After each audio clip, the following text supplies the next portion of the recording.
It's very important the motor mounts in your vehicle are in good condition, because if not, you might be looking at extensive repairs and extensive costs later on.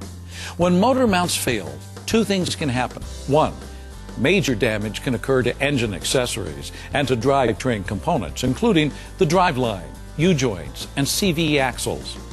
Two, harsh vibrations can be felt. If the rubber section between the metal mounting brackets is completely torn through, not only will vibrations be felt, but the whole engine can shift every time gears are changed. It's critical to replace your motor mounts before they completely fail. The time and money you save is well worth it.